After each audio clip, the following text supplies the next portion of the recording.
Sorry, All right. I've got a fatty elbow that likes to do that.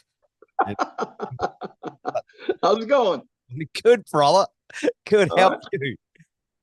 We're doing great, man. A little bit of time, we've been home for a little bit, so we're all getting antsy to get out of here and get fired up. But everybody's rested up and ready to go. So Nice, man. Nice. What do you do when you're not out on the road with Obituary?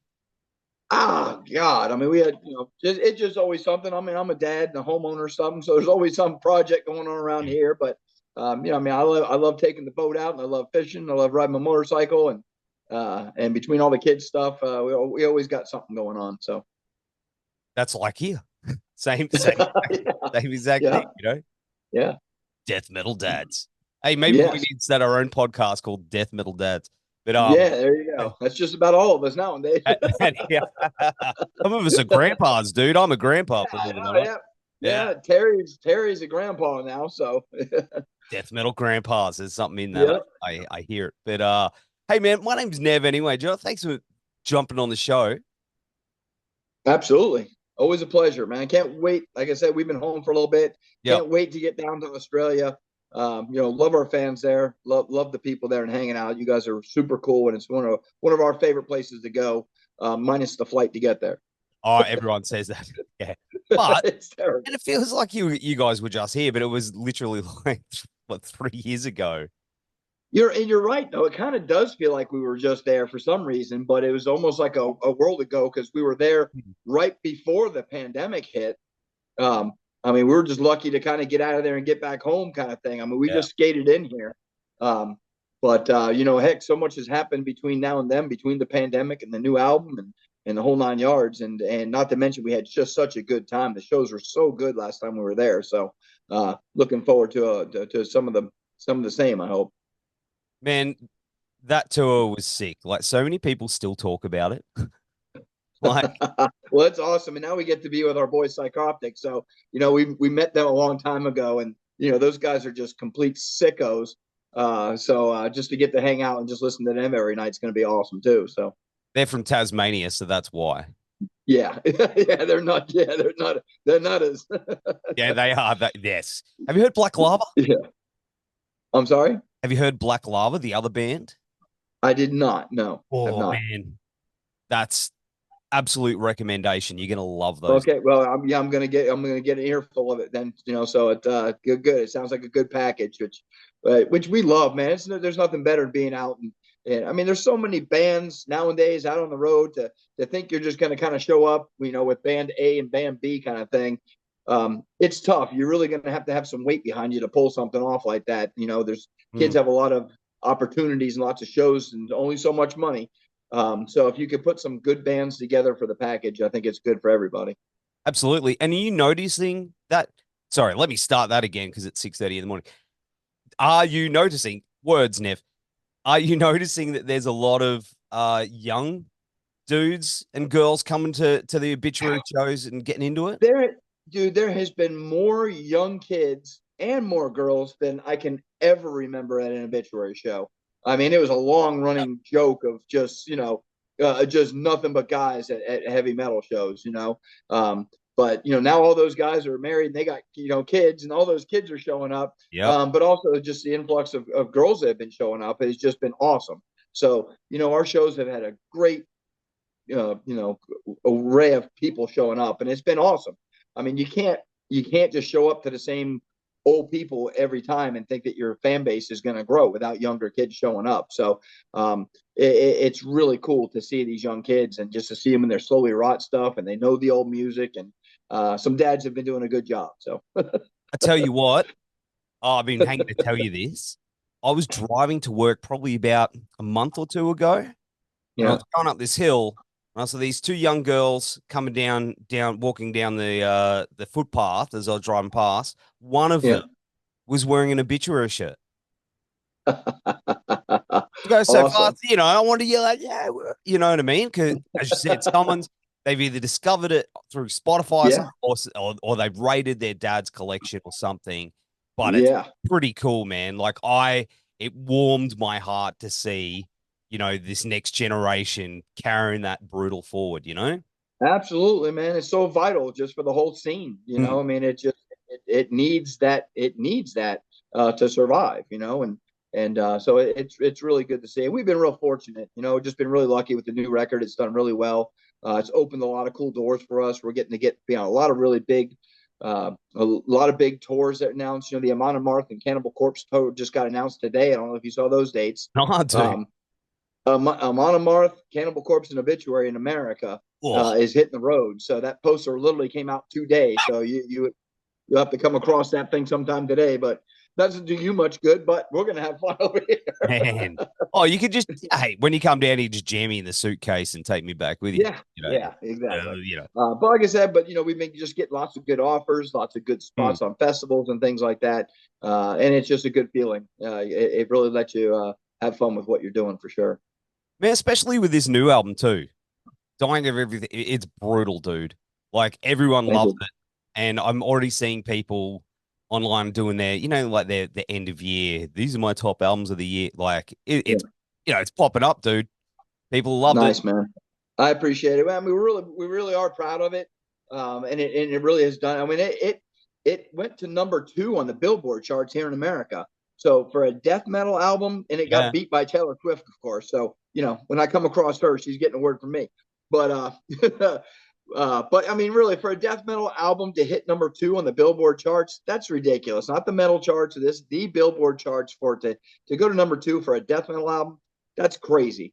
So we've just been really happy. We're playing a lot of it. When we come over, we're going to play a lot of the new record because we're having fun with it. And there's just a lot of good songs that I think people need to feel live for sure. Oh man, I can't wait to hear some of that stuff live. You mentioned before that you're a dad. Yeah. How's it go? Like going the kids to school, and you do all the dad stuff. Does everyone understand what you do for a job? Yeah, I mean, obviously I've been doing it forever. I mean, my kids are now both teenagers now. So they've kind of grown up with me, doing what I do. But I think just nowadays, I mean, they literally last year, and they're, like I said, they're both teenagers now. Last year was the first time they ever came to one of my shows and saw us. Wow. So yeah. They're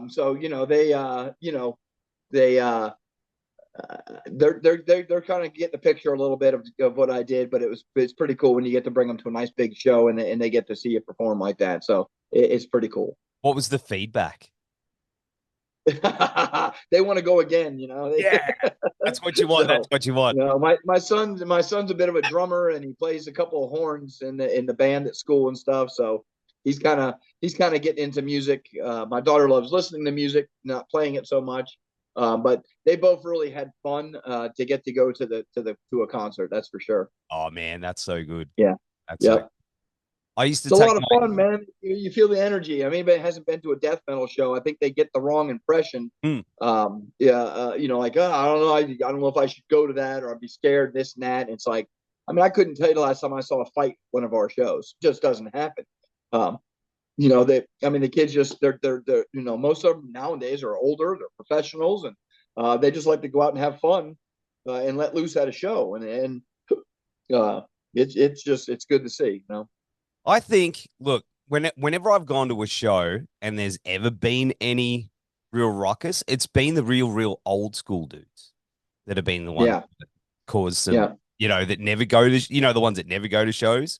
They just come out they just get frozen from 1993 and then they come out and they're like, I think I'm going to fight everyone, but most of the time, I was at Sepultura the other night, and dudes are falling down and picking each other up, but it's only only the old school people that don't ever go out to shows anymore that come out of retirement briefly that want to start fights. Have you noticed? Love those Sepultura guys, man. They're really good friends of ours, and just what a cool bunch of dudes those guys are. Oh man, yeah, they were just down here like the other day. Yeah. It was a good time. It was a good time. One thing I did want to ask you about is there's a Dolby Atmos version of the new album, right? Absolutely amazing. And I know it doesn't. And it's a lot of people don't understand it, and to say it's surround sound. Oh yeah, okay, this, that. It's way more than that. And I understand that even today, most people don't have the ability to listen to it.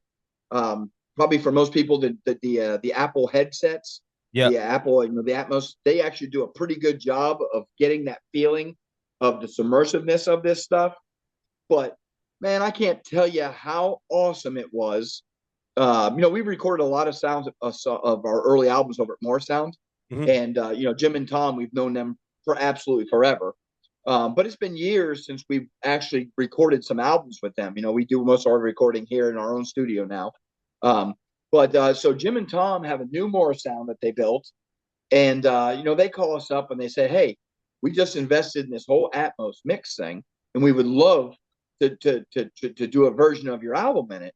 And we were just immediately said, I didn't even know really what it was, we said yes. So we show up down there. It is like 1, 2, 3, 4, 5, 6, 7, 8, 9, 10. It's like 13 speakers from above and beyond and around you. You know what I mean? And you can sit there and start any vocal, any part, any guitar part, anywhere that you want. From down here, like a scream can start back here at the bottom, come all the way up and around and end up out here in the front. But it completely ruined me and my brother. I mean, we're sitting there at their studio and you're hearing this mix. Yeah. And I mean, I immediately wanted to kind of start writing songs thinking about what I'm hearing right now. It has completely ruined me for sure.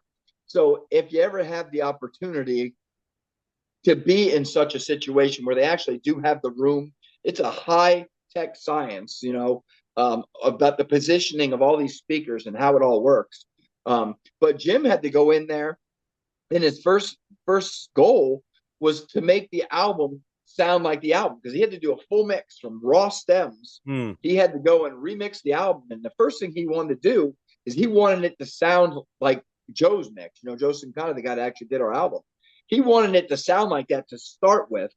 And then we were able to start shuffling things around, and moving things around. So not to go on and on, but it was, how it is when you're in a movie theater and the movie's just killer. When you hear the sounds, like the war song, and you can hear the war scene with the missiles and tanks and helicopters flying around. We had an absolute blast shuffling that stuff around and listening to it. So it's really cool, even though I know a lot of people can't listen to it or don't have a way to listen to it. But I think it's becoming more and more of a thing. Even a lot of the new cars, they're coming with a center speaker. They're coming with rear top speakers. And a lot of them are getting set up for at least some bit of an Atmos situation with just multiple speakers, high and low in vehicles. So it's starting to kind of creep this way. I think you might be the first death metal band to have done it. We could be, man. I'll go ahead and just stake that flag in the ground. We were the first. Absolutely. But I mean, obviously some of these pop stars that have a lot more budget to work with have been the first ones to do it. They got the more capability, more money to just kind of go and spend because like I said, I know a lot of people can't listen to it, but I know the Apple headsets do a really good job of simulating that sound and getting that motion in your head. So it's pretty cool. And it was a really, really cool experience. I really loved it a lot. So, man, I can't wait. I got a buddy of mine who's got a nice little setup, so I might have to go around to his and grab a beer and let it. I know I had one friend of mine who goes, yeah, I tried to listen to the Atmos mix in my stereo, and I was like, oh God, you can't. It just sounds horrible, because all you're going to get is whatever was in those two speakers. It's weird. I will tell you the one thing that Jim would sit there and you're sitting there listening to it. I'm like, man, it just sounds so heavy. He goes, yeah, listen. He goes, I got the guitars mixed wider than stereo. So it's not just Trevor here and Ken here. It's Trevor here. You know what I mean? You hear the guitar. You'd swear you're like, even in spaces where there's no speaker sitting there, you swear you hear sound coming from there. And it's totally trippy. But he would say that, yeah, I got it mixed wider than stereo. And I'm like, that's just freaking me out, man. Oh, man. I'm excited. But we really did have fun to do that. And working with Jim and Tom, they're the greatest. And we had an absolute blast. Not to keep going on about Atmos, but it was that fun for us. It really was cool. That is cool. But, man, one thing I did want to ask you about, you probably get asked a lot. Death metal has changed so much over the years. And it's got all these little offshoots and subgenres, like there's technical and there's, you know, the melodic and stuff like that. And I know, you know, a few old school dudes that are get put off by that. But what are your thoughts on where death metal is and where it's evolving to, especially with the younger generation? Yeah, I mean, I guess it's only natural to kind of branch off, and everybody kind of wants to start labeling this and that. And I'll almost never call it anything but just death metal. And everybody that's even remotely close to that, that's a big enough category for me. It's a little bit different than heavy metal. You know, when you look at it's like the Metallicas of the world into the death metal genre. But after that, no matter how extreme or whatever, I always just kind of just lump it in there. I start to get lost and don't pay too much attention to all the small genres. But it is what's cool about metal. It's what I love about metal is the freedom that we have to do. I know I kind of just feel like we can almost do whatever we want. You know, can't really sing about love and birds so much per se, so I'm limited to that aspect. But we just love it heavy, and whether we want to go super slow, we want to go really fast. If we want to do lots of intros like Cause of Death or some weirder and more industrial stuff like Don't Care, World Demise. You know, we kind of like to just shuffle off a little bit different direction each album to let yourself grow a little bit, try something a little bit different and challenge yourself and just kind of come up with something just not different necessarily, but a little bit new, if you will. So Absolutely. I think that's a good way to do it.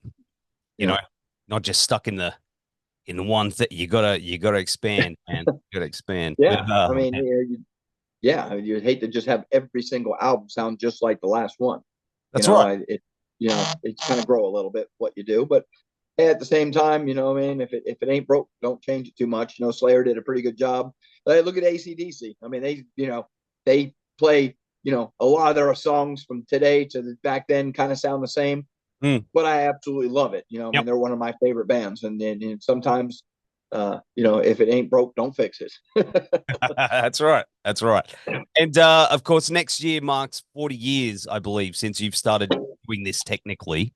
Man, that's a long time, dude. You know, say 14? 40. Oh, jeez.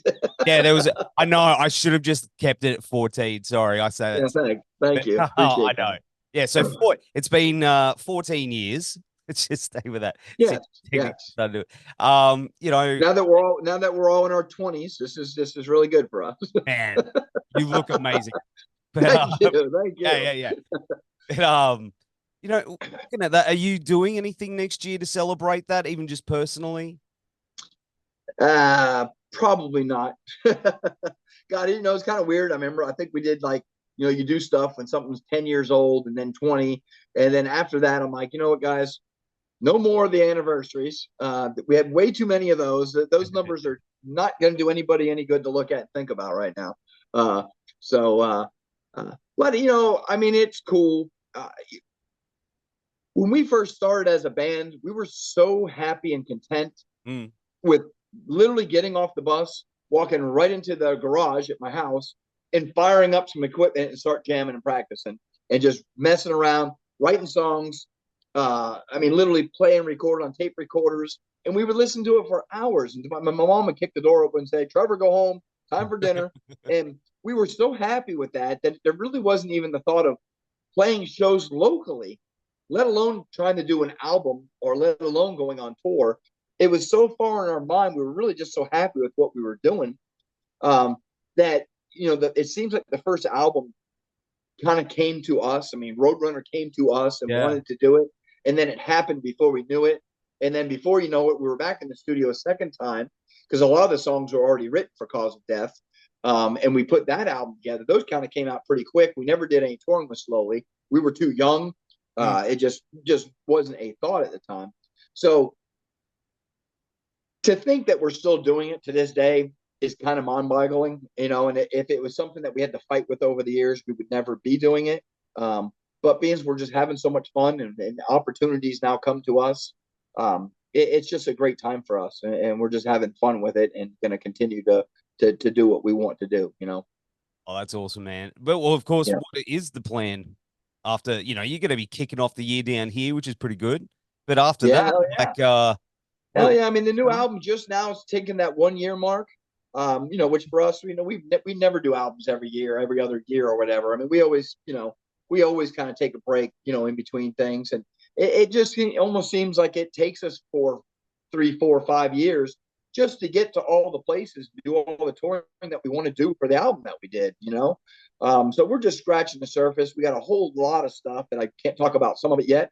But we still have a lot of big tours coming up that we're going to do that haven't been announced yet. I mean, our calendar's getting full into 2025 right now. So we just have a lot of work that we're going to do and continue working with these songs that we got in front of us. So, fuck yeah, man. It's going to be exciting, dude. It's really hell yeah. But man, thank you so much for hanging out on the show this morning. I think you got more coming through. But dude, okay. Actually, and I know I rambled on about the Atmos for a lot longer. So if you had a few more questions, I'm okay to take a few more minutes with you. But if you're cool, you're cool. But I'm cool. You don't have to rush.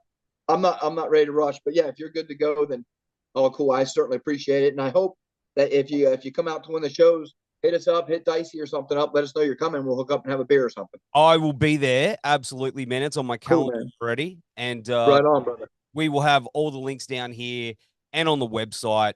John, legend, mate. Thank you so much again for hanging out this morning. And I appreciate you taking the time. I know it's early for you. I'm ready to crack some beers open myself, and we're ready to go. I'm off to work. I'm off to the day job. So all right. Yeah. Good times. Yeah. Sounds good, man. Take care, brother. Hey, man. Nice talking to you. Thank you so much. Bye.